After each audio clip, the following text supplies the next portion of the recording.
আসসালামু আলাইকুম, কেমন আছেন সবাই? আশা করি সবাই ভালো আছেন, সুস্থ আছেন। যারা যারা ইংরেজি শিখতে চান, যারা স্পোকেন শিখতে চান, বেসিক ইংলিশ গ্রামার শিখতে চান, হ্যাঁ, যারা স্কুল কলেজে পরীক্ষাগুলোতে পাশ করতে পারতেছেন না এবং চাকরি বাকরি পরীক্ষা দিতে ইংলিশে ভয় পাচ্ছেন, তাদের জন্য মোস্ট ইম্পর্ট্যান্ট হচ্ছে আমার এই বেসিক ইংলিশ ক্লাসগুলো। আগে আপনাকে বেসিক ইংলিশ শিখতে হবে, তারপরে কিন্তু আপনাকে ধাপে ধাপে এগোতে হবে। তো আজকে যে ক্লাসটা হবে খুব সেন্সিটিভ ক্লাস এবং খুবই ইম্পর্ট্যান্ট একটা ক্লাস। এই ক্লাসটা আপনারা যদি সুন্দরভাবে করেন, আশা করি আপনারা আর কোথাও কোনো দিন, বিশেষ করে নেগেটিভ, আর কোথাও কোনো দিন ভুল হবে না, এটা আমি গ্যারান্টি দিয়ে বলতে পারি। এই জন্য আপনাদের ভিডিওটা প্রথম থেকে শেষ অবধি দেখতে হবে। আর যারা শিখতে আসছেন তারা অবশ্যই দেখবেন আশা করি। আর যারা ওই শিখতে আসেন নাই, হ্যাঁ, তারা তো আমি মনে করি ওই ভিডিওর প্রথম একটু দেখবে, শেষে একটু দেখবে।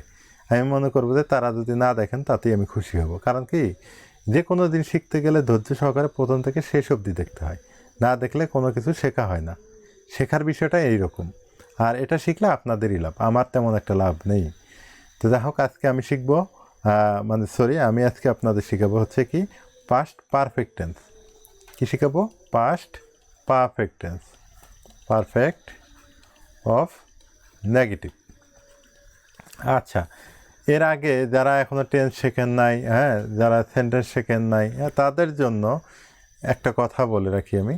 আমার প্লে লিস্ট থেকে আপনারা ওগুলো শিখে নেবেন এবং আপনারা এখানে এক কাজ করতে পারেন, সেটা হচ্ছে যে ভিডিওর আই বাটন থেকেও আপনারা শিখে নিতে পারেন।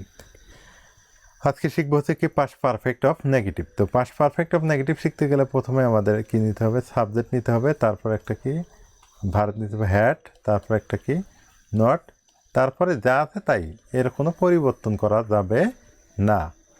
এখন যদি এক্সাম্পল দিয়ে দিই একটা, যে আলী হ্যাড রিটেন এ বুক। আচ্ছা, এখন এইটা যদি আমরা নেগেটিভ করতে যাই, তাহলে আমাদের যেটা করতে হবে সেটা হচ্ছে যে প্রথমে আমাদের কী নিতে হবে? আলী, তারপরে হ্যাডের জায়গায় হ্যাড থাক, তারপর একটা আমরা নট ইউজ করি, তারপর হচ্ছে রিটেন, তারপর হচ্ছে রিটেনে বুক, রিটেনে বুক। এই যে হ্যাড আছে, হ্যাডের পরে হ্যাড নট আমরা ইউজ করলাম। খুবই একটা সিম্পল ব্যাপার, এখানে কোনো কিছুই আমাদের আর কাজ করতে হবে না। হ্যাডের পরে আমরা একটা শুধু নট ইউজ করছি। একটা কথা মনে রাখতে হবে যে হ্যাডের পরে যে পাস্ট পার্টিসিপল থাকতে হবে, ভার্ব থাকতে হবে একটা, তাহলেই নট দিলে এটা হয়ে যাবে। কিন্তু আর একটা হ্যাড আছে, সেটা কিন্তু দিলে হবে না। সেটা আবার কি একটু ব্যাখ্যা করে দিই আপনাদের, একটু ব্যাখ্যা করলে আপনারাও বুঝতে পারবেন। যেমন যে আই হ্যাড এ কি ball, I had a ball, BA আচ্ছা বল। এখানে দেখেন হ্যাডের পর কিন্তু কি নেই, হ্যাডের পর কোনো ভার্ব নেই, কোনো কাজ নাই। তাহলে এটা কিন্তু হ্যাডের পর নট দিলে এটা হবে না, এটা নেগেটিভ হবে না। তাহলে এটা যদি পরীক্ষা আসে, এটা কীভাবে হবে? হ্যাঁ, এটারও একটা কাজ আছে। এটা এভাবে হতে পারে যে যেহেতু এটা পাস্ট ইনডিফিনিট টেন্স, তাহলে আই ডিড নট, হ্যাডটাকে বিন করে ফেলবো, এটা বি ভাবছে, হ্যাঁ, হ্যাড বি করে দিই, বির পরে এ বল। কিন্তু এটা আসবে না, কোনো পরীক্ষা এটা আসে না। এইটা অযথা আলোচনা করে কোনো লাভ নেই।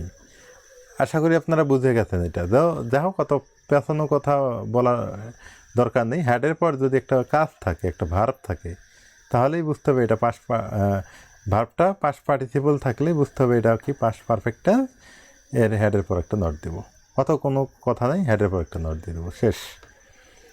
এখন আসেন পাস্ট পারফেক্ট কন্টিনিউয়াস অফ নেগেটিভের ক্ষেত্রে কি পাস্ট। এখন দেখি আমরা একটু পাস্ট পারফেক্ট কন্টিনিউয়াস অফ কি নেগেটিভ। আচ্ছা, পাস্ট পারফেক্ট কন্টিনিউয়াস অফ নেগেটিভের ক্ষেত্রে একটা জিনিস মাথায় রাখতে হবে, হ্যাডের পর নট দিবেন, তারপর বিন দিবেন।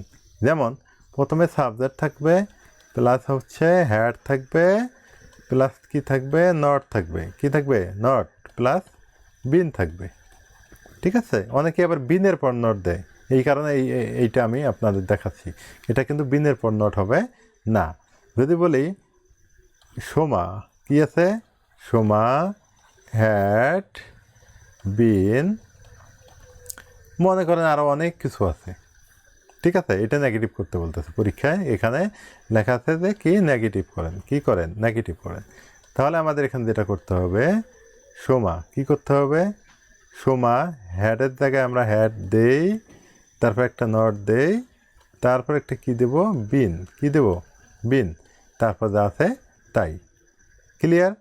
অনেকে আবার এই যে এই হ্যাড বিনের পর নট দেন, কিন্তু এটা হবে না, এটা কিন্তু মাথায় রাখতে হবে যে বিনের সামনেই হবে নট। তাহলে আজকের ক্লাসটা আপনারা অবশ্যই বুঝে গেছেন। আর যদি বুঝতে কোথাও কোনো সমস্যা হয়ে থাকে আমাকে অবশ্যই কমেন্ট করে জানাবেন। আর আমার এই লুৎফর একাডেমিতে দেখেন, এই ভিডিওর নিচে লুৎফর একাডেমি লেখা আছে, সেখানে টাচ করে টেন্স সুন্দর করে বোঝানো হয়েছে। 100% গ্যারান্টি দিয়ে বললাম, 99 না, 100% গ্যারান্টি আপনারা টেন্স শিখতে পারবেন ইজিলি, খুব সহজেই আপনারা সেখান থেকে শিখে নিতে পারেন। আর আজকের এই ভিডিওটা আপনাদের কাছে কেমন লাগলো একটু আমাকে জানাবেন। যদি ভালো লাগে লাইক করে দিবেন, আর খারাপ লাগলে ডিসলাইক করে দিবেন। আর যারা নতুন তারা অবশ্যই সাবস্ক্রাইব করে রাখবেন ইনশাল্লাহ, তাতে করে আপনাদেরই লাভ হবে। আমি যখন ভিডিও আপলোড করব সঙ্গে সঙ্গে আপনারা পেয়ে যাবেন। তো ভালো থাকেন, সুস্থ থাকেন, সুন্দর থাকেন, লুৎফর একাডেমির সঙ্গে থাকেন এবং ভালো কিছু শেখার চেষ্টা করেন। আল্লাহ হাফেজ।